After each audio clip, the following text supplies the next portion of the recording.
I'm Ananya, and today we're going to be reading the story of the Town Mouse and the Country Mouse. Once upon a time, there lived a mouse, a stylish kind of fellow, whose home was very grand in a town. Each day he ate the best food and sipped the best juices, and at night slept in a warm little hole in the corner of the kitchen floor. One day, however, he thought he'd like a change. I could do with a vacation, he thought himself. I'll go see my cousin, the Country Mouse, and get a breath of fresh air. So he packed his bag, checked his hole was clean and neat to come back to, and off he went. His cousin was delighted to see him. Come in, he said. Make yourself at home while I prepare a special meal for you. And presently he invited his cousin to come to the table, where he had laid a tablecloth with plates of bread and cheese, a few tomatoes, and a small leaf of lettuce. The Town Mouse nibbled a little cheese. He took a mouthful or two of tomato and bread. He sipped clear, cool water. All the time he was thinking, rather longingly, of the meal he might be enjoying in his own home. Pork chops, perhaps, a portion of apple pie, and ice cream, and perhaps a glass of orange juice. But he quickly put his thoughts aside as being ungrateful, because he knew the Country Mouse was giving him the best food he could find. And now, said the Country Mouse, you must be tired after your journey. Let me show you my guest hole. And he led him to a small scooped-out hole in the bank of a cornfield. Once again, the town mouse thought of his own warm nest, of the delicious smell of food which all night tickled his nose and gave him such pleasant dreams.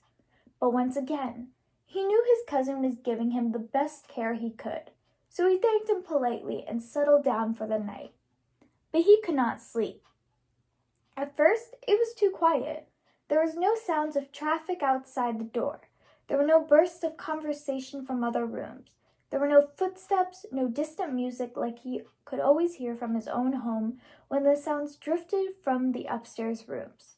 He tossed and turned. Then he began to hear noises. He heard little scrabblings and scratches as small night creatures came out of their homes and went about their business in the surrounding fields. And then he shivered with fear at the sound at which he heard a great whooping cry of an owl. Toot-tweet, toot-hoo! And no sooner later he closed his eyes than. Breakfast, called his cousin. Time to get up. And then on the breakfast table were a few grains of corn, barley, a glass of water, and nothing else. How the Town Mouse wondered when he had been so welcome. He could tell his cousin wanted to go home. At last he thought of what to say. Dear cousin, he said, you have made me so welcome that I should like you to come back to stay with me for a few days. It is very quiet here, and I think perhaps you would like to see a little of town life. Delighted, said the Country Mouse. That night they went off together, and by dawn they were safely inside the townhouse kitchen. Ah, said the Town Mouse, rubbing his paws together with delight, I see there was a party here last night. We have some roast beef, some special ice cream, a few cheeses. Come and help yourself. The Country Mouse gave a squeak of amazement at the sight of such rich food. But just as they began to feast, crash, bang, the kitchen door burst open and came in the cook in great hurry. Where is the bacon? She muttered. Where are those eggs? She rattled and clattered among the shelves of the pantry until the Country Mouse, who was crouched in fear behind a great pitcher of milk, thought he would die of fright. When the cook had gone, the Town Mouse, not at all worried, popped out from the very large ham, saying cheerfully, all safe now. Come on out, my dear. By the time they began to eat, the same thing happened. Crash, bang, would go the door, and would come someone looking for food or plates or a skillet. There was never a moment's peace. By nighttime, the Country Mouse was shaking like jelly. Oh, it gets better at night, the Town Mouse assured him. That's when we have a big feast in the house, and the food they leave. You won't believe your eyes. I don't think I'll be here to say it, he said the country mouse. I know my food is plain and simple. I know my country life is too quiet for an educated chap like you, but it suits me, even though I thought the food here was delicious. And a great tear rolled sadly down one cheek. Oh, please, said the town mouse, don't be upset. I know how it is. Your life suits you, but it doesn't suit me. The life suits me, but it doesn't suit you. Now, where's the harm in that?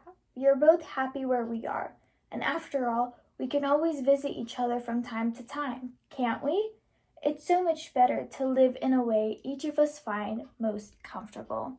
Yes, agreed the country mouse. Can I go now? So the town mouse packed a small picnic basket for his cousin. In he put in a helping of salmon, a slice of roast beef, a little sausage, and a few strawberries. There, you'll be back home for breakfast. Goodbye, cousin. We'll see each other again soon. And back he went to his kitchen and rich food, where he never noticed all the interruptions and all the noise because he had grown so used to them. And scurrying along by the hedge crossing field, the country mouse was making his way back to his quiet little home. Around him, he could hear the scrabblings and scratching of the small night creatures looking for food. He heard the great whooping cry of the owl, toot-tweet, toot-hoo. But these were noises he was used to and did not worry him at all. At last he came to his own home in the scooped-out bank of the cornfield, and with a sigh of satisfaction, he said to himself, It's best to stay in a place that suits you best. So he unpacked his picnic, and in the peace of the early morning, he ate a hearty breakfast of salmon and strawberries. The roast beef and sausage I'll save for supper, he said to himself, and then, feeling very drowsy after his journey and his large breakfast, he curled himself into a ball and fell fast asleep, with not a sound to disturb him. The end.